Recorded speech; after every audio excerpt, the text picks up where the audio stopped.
Hi students, good morning. कैसे आप सब? आज हम कक्षा 11 के अंतर्गत जीव विज्ञान में दूसरा अध्याय स्टडी करेंगे, जिसका नाम है जीव जगत का वर्गीकरण। इस अध्याय में अभी तक हम लोगों ने पढ़ा है जो आर.एच. व्हिटेकर द्वारा जो वर्गीकरण दिया गया है, 5 जगत वर्गीकरण प्रणाली, उसमें हम लोगों ने मोनिरा जगत के बारे में पिछले वीडियो में पढ़ा था, जिसमें कोकस जीवाणु आकार के आधार पर जीवाणुओं को पढ़ रहे हैं कि आकार के आधार पर जीवाणु कितने प्रकार के होते हैं। तो कोकस जीवाणुओं को हमने पढ़ा था कि कोकस जीवाणु क्या होते हैं और कितने प्रकार के होते हैं। तो आप लोगों ने देखा था कि जो ऐसे जीवाणु जो संरचना में गोल होते हैं कोकस जीवाणु कहलाते हैं। कोकस जीवाणु 4 प्रकार के होते हैं, ये भी आप लोगों ने पढ़ा था। माइक्रोकोकस, डिप्लोकोकस, स्ट्रेप्टोकोकस, स्टेफाइलोकोकस, ये आप लोगों ने पढ़ लिया है। आज हम पढ़ेंगे दूसरा कोकस जीवाणु के बाद आकार के आधार पर बैसिलस जीवाणु। जो आप लोग का आज का टॉपिक होगा स्टूडेंट्स, बैसिलस जीवाणु। दूसरा है बैसिलस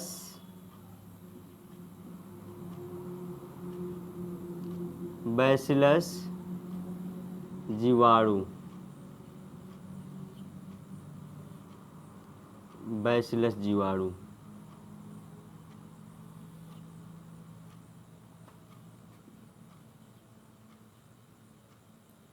बैसिलस बैक्टीरिया।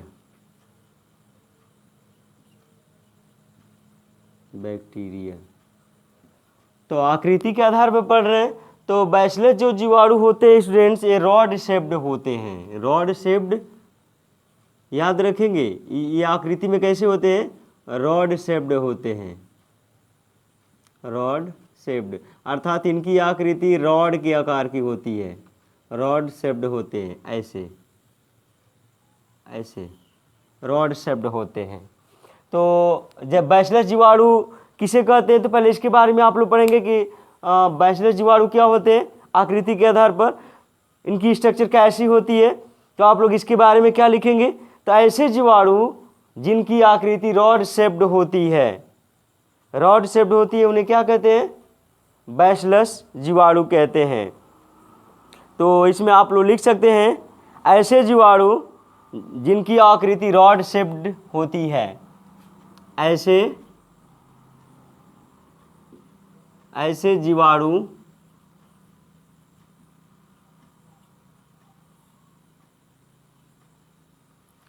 जिनकी आकृति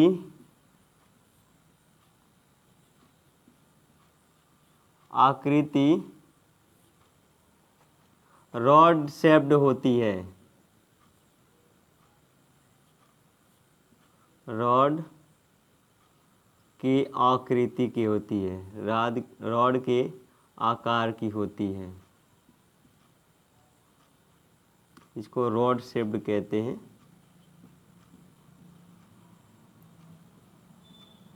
रॉड शेप्ड होती है,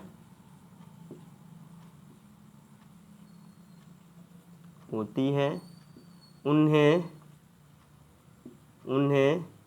बैसिलस जीवाणु कहते हैं। बैसिलस जीवाणु कहते हैं।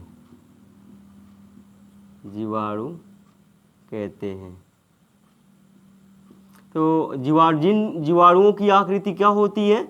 रॉड शेप्ड होती है। जैसे आप लोगों ने देखा यहाँ पर रॉड शेप्ड होती है, इन्हें क्या कहते हैं? इन्हें कहते हैं बैसिलस जीवाणु। ये बैसिलस जीवाणु हो गए। बैसिलस जीवाणु भी चल भी हो सकते हैं, अचल भी हो सकते हैं। तो लिख सकते हैं कि बैसिलस जीवाणु गमन करने के आधार पर, चलने और न चलने के आधार पर 2 प्रकार के होते हैं। तो लिख सकते हैं बैसिलस जीवाणु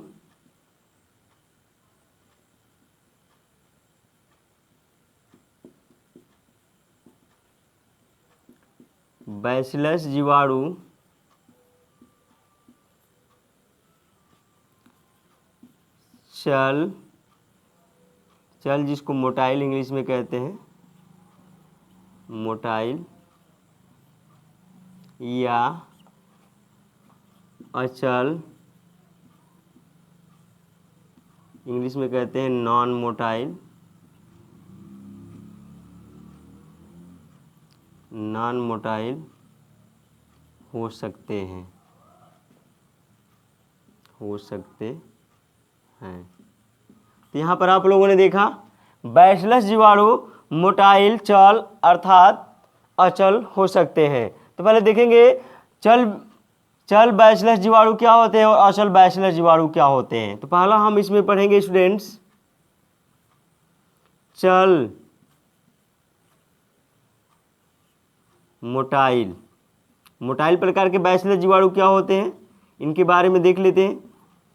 ऐसे बैसिलस जीवाणु जिनमें फ्लैजिला पाया जाता है, याद रखेंगे हम क्या कह रहे हैं, ऐसे बैसिलस जीवाणु, ऐसे बैसिलस जीवाणु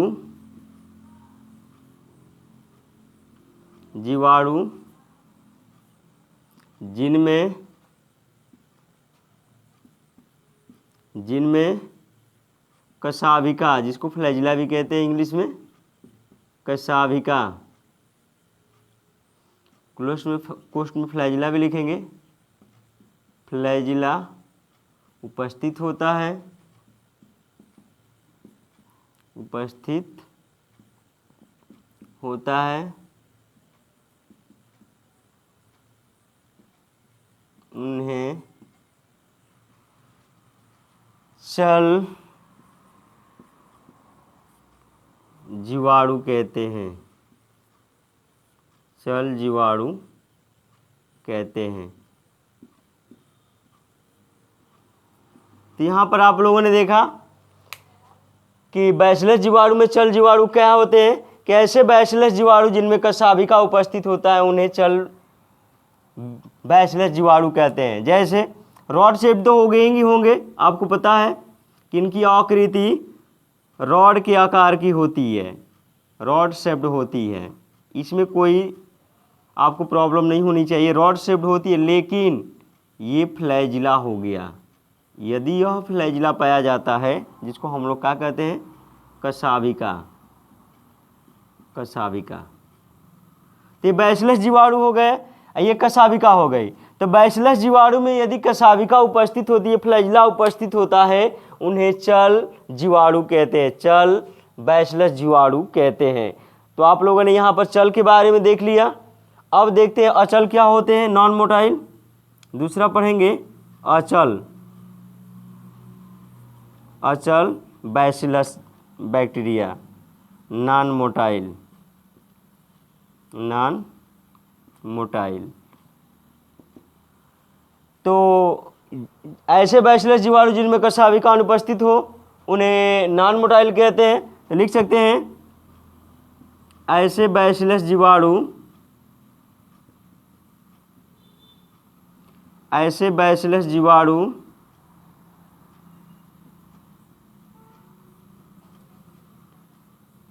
जिनमें फ्लैजिला अनुपस्थित हो, जिनमें कशाभिका या फ्लैजिला, कशाभिका या इंग्लिश में फ्लैजिला कहते हैं, अनुपस्थित हो, अनुपस्थित होती है, फ्लैजिला अनुपस्थित होता है,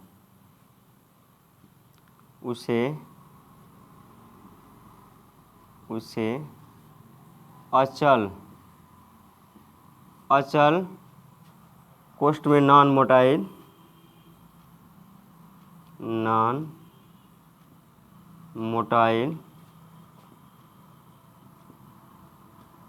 कहते हैं, कहते हैं।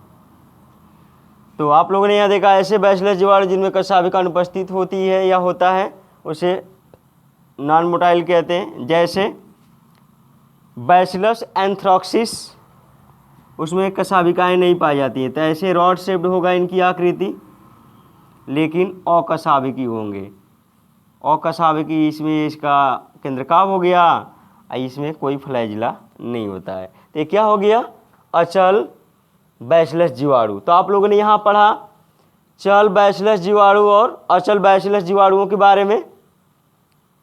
इसका बैसिलस एंथ्रेक्सिस एग्जाम्पल है, बैसिलस एंथ्रेक्सिस। तो अब देखेंगे बैसिलस जीवाणुओं में कितने बैसिलस जीवाणु कितने प्रकार के होते थे, ये भी 2 प्रकार के होते। तो अब देखेंगे नीचे से लिखेंगे कि बैसिलस जीवाणु भी निम्नलिखित 2 प्रकार के होते हैं। लिख सकते हैं बैसिलस जीवाणु, इसको मिटा लें, मोटाइल और नॉन मोटाइल आप लोगों ने पढ़ लिया। अब देखते हैं कि बैसिलस जीवाणु कितने प्रकार के होते हैं।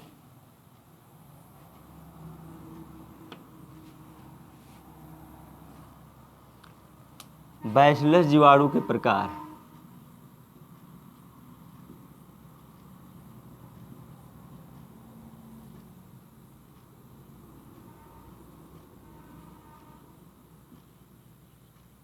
जीवाणु के प्रकार,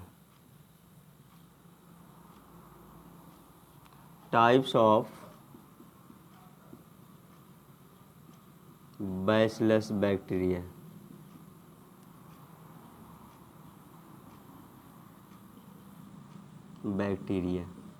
तो यहाँ पर हम बैसिलस बैक्टीरिया के प्रकार के बारे में पढ़ेंगे। तो लिख सकते हैं कि बैसिलस जीवाणु निम्नलिखित 2 प्रकार के अरेंजमेंट के हिसाब से, इनकी अरेंजमेंट कैसी होती है, अरेंजमेंट के कारण या अरेंजमेंट मतलब इनके उपस्थिति के कारण जो बैसिलस जीवाणु होते हैं 2 प्रकार के होते हैं। तो लिख सकते हैं बैसिलस जीवाणु निम्नलिखित 2 प्रकार के होते हैं।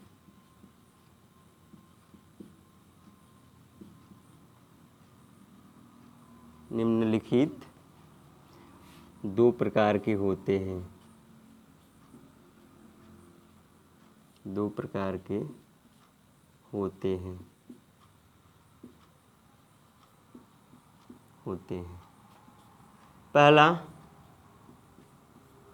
पहला है स्टूडेंट्स जिसको कहते हैं डिप्लोबैसिलस।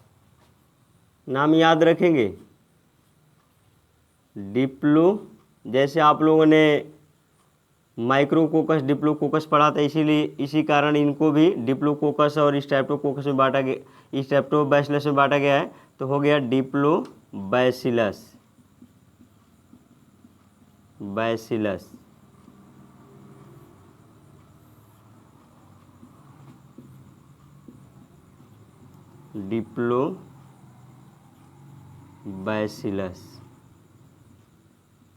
डिप्लोबैसिलस। तो डिप्लो मतलब दो से संबंधित है। जब बैसिलस जीवाणु जो रॉड शेप्ड जीवाणु होते हैं, बैसिलस जीवाणु, वो 2 की संख्या में होते हैं तो डिप्लोबैसिलस कहलाते हैं। तो लिख सकते हैं जब बैसिलस जीवाणु जब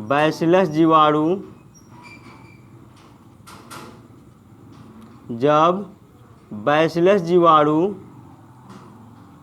2 के समूह में हो, 2 के समूह में हो,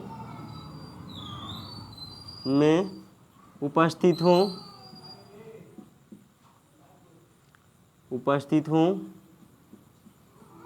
तब उन्हें डिप्लोबैसिलस कहते हैं।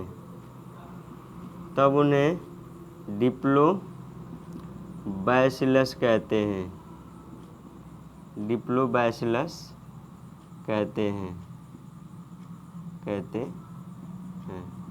तो यहाँ पर आप लोगों ने देखा कि जब बैसिलस जीवाणु 2 के समूह में उपस्थित हो तब उन्हें डिप्लोबैसिलस कहते हैं। तो आप लोग फिगर के माध्यम से इसको पढ़ लेंगे, जान लेंगे। ये हो गया एक बैसिलस जीवाणु और यहाँ से एक और बैसिलस जीवाणु जुड़ जाए। यहाँ पर आप देख रहे हैं स्टूडेंट्स कि दो बैसिलस जीवाणु आपस में यहाँ पर जुड़े हुए हैं। अब दो के समूह में है, यह इसके डीएनए हो गए, नग्न डीएनए होते हैं ना, आपको पता है कि प्रोकैरियोटिक सेल्स है। यह बैसिलस जीवाणु दो के समूह में है, तब इन्हें क्या करें, डिप्लोबैसिलस। तो डिप्लोबैसिलस के एग्जाम्पल आप लोग लिख लेंगे, मोरक्सेला बोविस, इसके एग्जाम्पल्स हैं। एग्जाम्पल मोरक्सेला बोविस,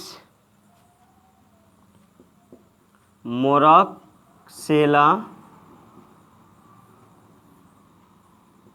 बोविस, ये किसके एग्जाम्पल है स्टूडेंट्स, डिप्लोबैसिलस का एग्जाम्पल याद रखेंगे। मोरक्सेला इंग्लिश में लिख लेंगे, मोरक्सेला बोविस, मोरक्सेला बोविस नाम याद रखेंगे, इम्पोर्टेंट है इसके एग्जाम्पल। डिप्लोबैसिलस हो गया। अब दूसरा जीवाणु का, बैसिलस जीवाणु का प्रकार देख रहे हैं, दो प्रकार के हैं, तो पहला हम लोगों ने पढ़ लिया। अब दूसरा पढ़ेंगे स्ट्रेप्टोबैसिलस। दूसरा हम लोग प्रकार पढ़ेंगे बैसिलस जीवाणु के, जिसका नाम है स्ट्रेप्टोबैसिलस।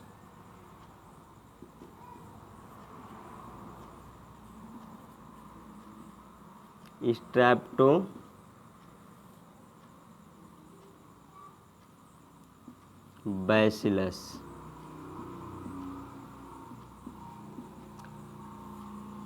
स्ट्रेप्टोबैसिलस।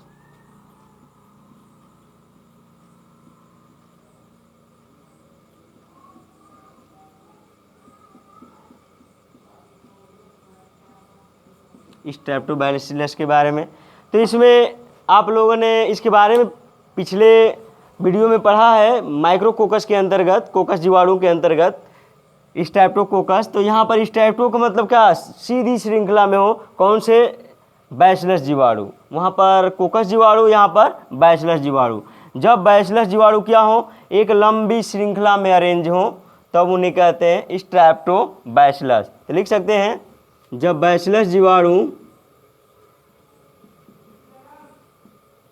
बैसिलस जीवाणु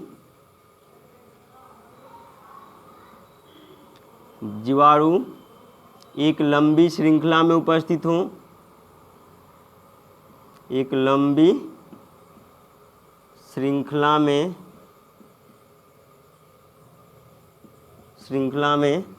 उपस्थित हों,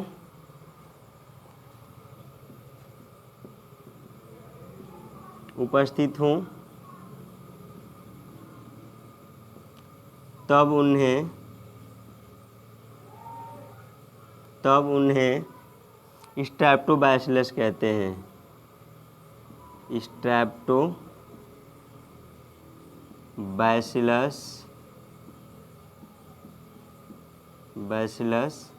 कहते हैं। तो यहाँ पर आप लोगों ने देखा किसके बारे में, स्ट्रेप्टोबैसिलस के बारे में, कि जब बैसिलस जीवाणु एक लंबी श्रृंखला में उपस्थित हो, तब स्ट्रेप्टोबैसिलस कहते हैं। तो थोड़ा आप लोग चित्र के माध्यम से समझेंगे। ये रॉड शेप्ड होंगे तो एक समूह में उपस्थित होंगे। थोड़ा बड़ा करके बनाते हैं कि आपको समझ में आए, रॉड शेप्ड है।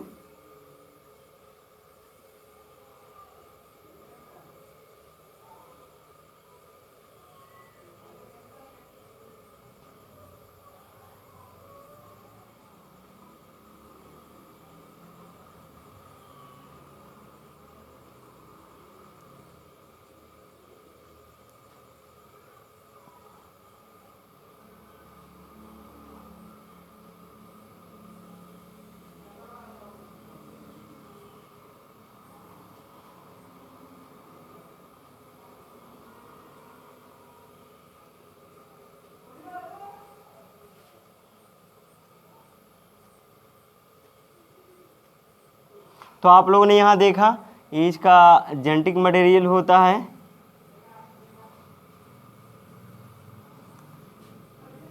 डीएनए, नग्न डीएनए पाया जाता है, ये प्रोकैरियोटिक कोशिकाएं हैं। तो जब बैसिलस जीवाणु एक लंबी श्रृंखला में उपस्थित हो, तब इन्हें क्या कहते हैं, तब इन्हें कहते हैं स्ट्रेप्टोबैसिलस कहते हैं। इसके एग्जाम्पल लिख लेंगे। बैसिलस एंथ्रासिस एग्जाम्पल बहुत इंपॉर्टेंट है, आप लोग याद रखेंगे। बैसिलस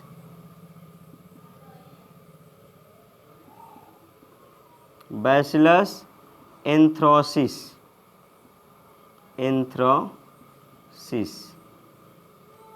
बैसिलस एंथ्रासिस आप लोग इसको इंग्लिश में लिख सकते हैं, बैसिलस एंथ्रासिस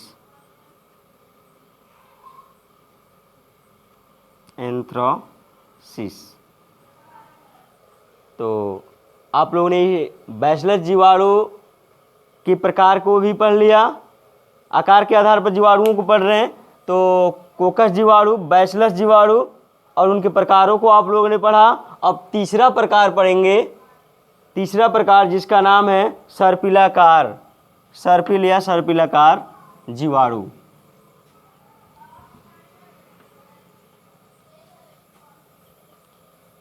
सर्पिल या सर्पिलाकार जीवाणु।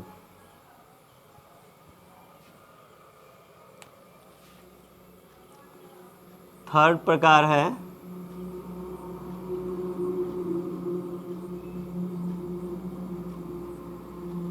सर्पिल या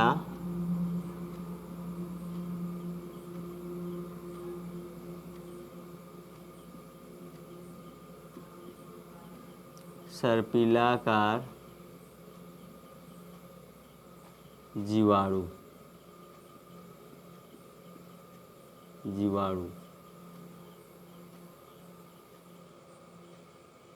इसको स्पाइरलम बोलते हैं इंग्लिश में, स्पाइरलम बैक्टीरिया, स्पाइरलम बैक्टीरिया।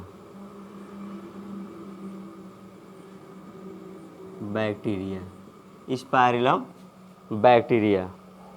तो याद रखेंगे सर्पिल या सर्पिलाकार बैक्टीरिया या जीवाणु क्या होते हैं।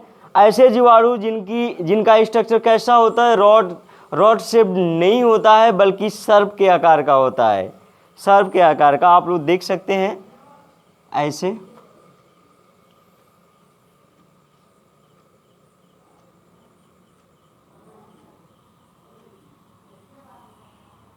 यहाँ पर देख रहे हैं स्टूडेंट्स, ऐसे बैक्टीरिया, ऐसे जीवाणु जिनका स्ट्रक्चर सर्प के आकार का होता है, सर्पिल होता है, उन्हें क्या कहते हैं, सर्पिलाकार या सर्पिल बैक्टीरिया कहते हैं।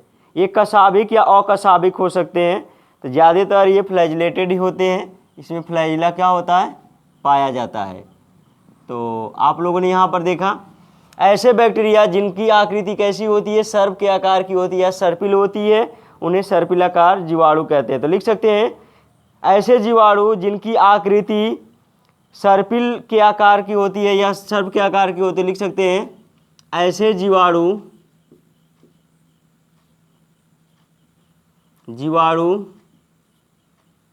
जिनकी आकृति सर्पिल होती है, जिनकी आकृति सर्पिल होती है। सर्पिल मतलब समझ रहे हैं ना, सर्प के आकार की, सर्पिल होती है,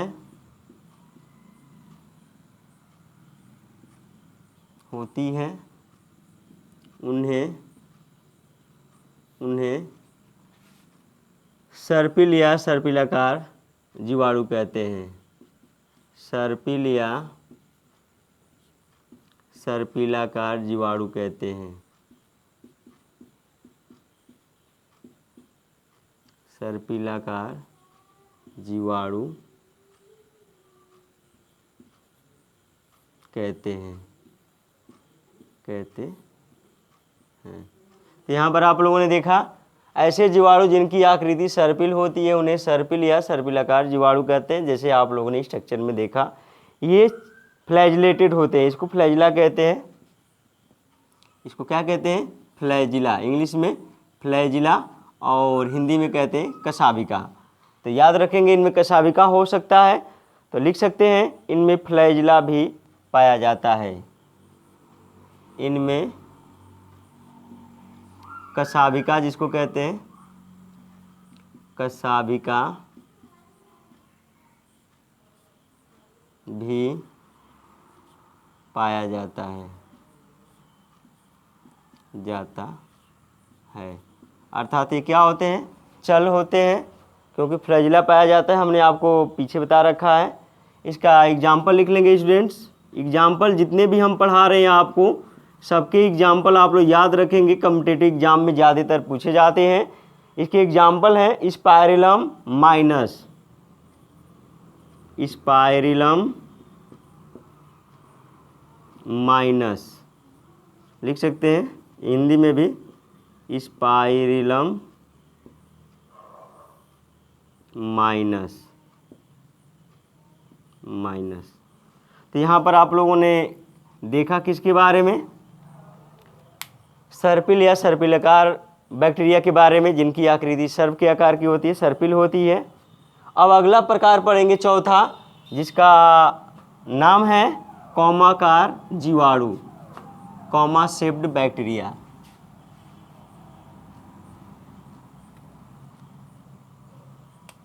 चौथा है स्टूडेंट्स कौमाकार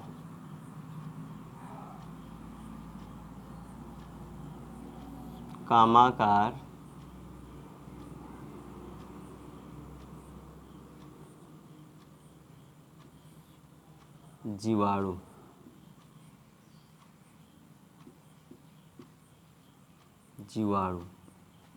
इसको इंग्लिश में कहते हैं कॉमा शेप्ड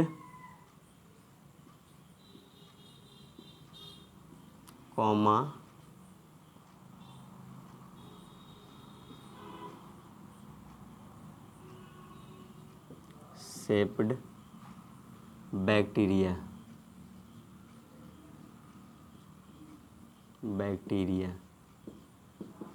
तो अब हम पढ़ने जा रहे हैं कॉमा शेप्ड बैक्टीरिया के बारे में, कौमाकार जीवाणु के बारे में।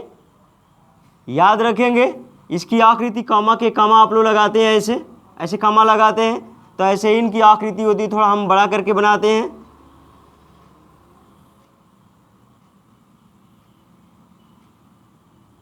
दिख रहे हैं स्टूडेंट्स?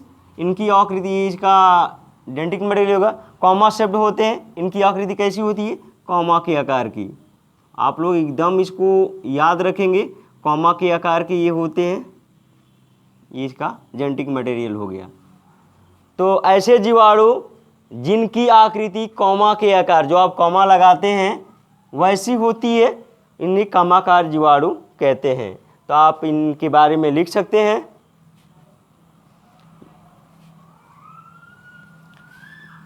ऐसे जीवाणु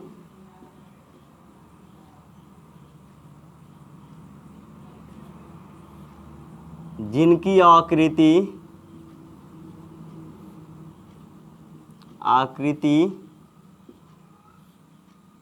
कॉमा के आकार की होती है, कॉमा के आकार की होती है,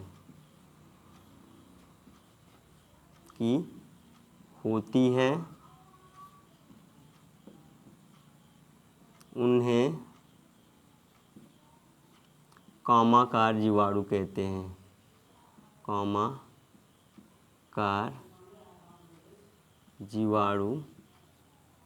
कौमाकार जीवाणु कहते हैं।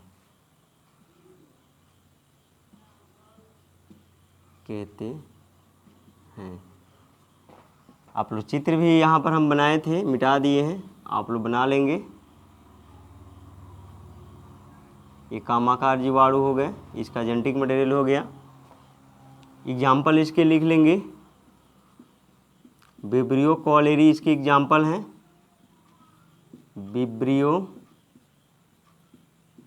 विब्रियो कॉलेरी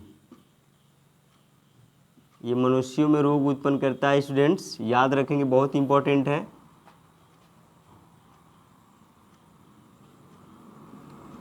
विब्रियो कॉलेरी तो विब्रियो कॉलेरी होता है जो एक कमाकार जीवाणु होता है, और यह मनुष्यों में एक रोग उत्पन्न करता है जिसको कहते हैं कॉलेरा। लिख सकते हैं यह जीवाणु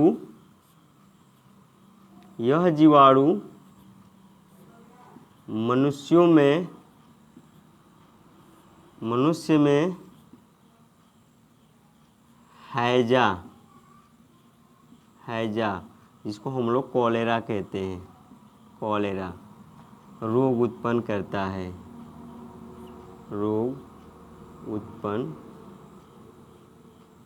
है, तो यहाँ से आप लोगों के क्वेश्चन बहुत सारे बनते हैं, बस आप लोग याद करते चलेंगे। यह जीवाणु मनुष्य में हैजा रोग उत्पन्न करता है, जो कॉमा शिफ्ट होता है। और इसकी आकृति कैसी होती है? तो कॉमा के आकार की होती है, सूक्ष्म मुड़ी हुई छड़ की आकृति की होती है। दिख रहे हैं आप लोग कॉमा शिफ्ट। तो इस तरह आप लोग देखें जीवाणुओं के प्रकारों को किसके आधार पर? उनके संरचना के आधार पर, आकृति के आधार पर, आकार के आधार पर। तो आप लोगों ने आकृति के आकार के आधार पर जीवाणुओं को पढ़ा। कोकस जीवाणु जो संरचना में गोल होते हैं।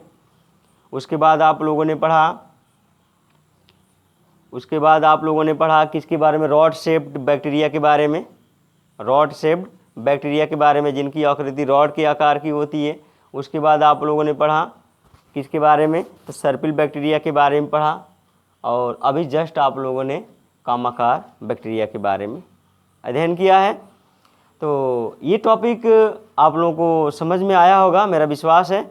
बहुत इजी है, आप लोग इसके बारे में पढ़ेंगे और इसकी एग्जाम्पल एकदम याद रखेंगे। आप कोई भी कंपटीशन में बैठेंगे, नीट में सबसे ज़्यादातर क्वेश्चन पूछे जाते हैं, नीट हो या फिर कोई भी कॉम्पिटिटिव एग्जाम हो, हर जगह यहाँ से क्वेश्चन पूछे जाते हैं, आप लोग याद रखेंगे। और आगे हम पढ़ेंगे जीवाणु की आकृति के बारे में, तो जुड़े रहिए ऐसे ऑनलाइन क्लासेस के साथ। धन्यवाद।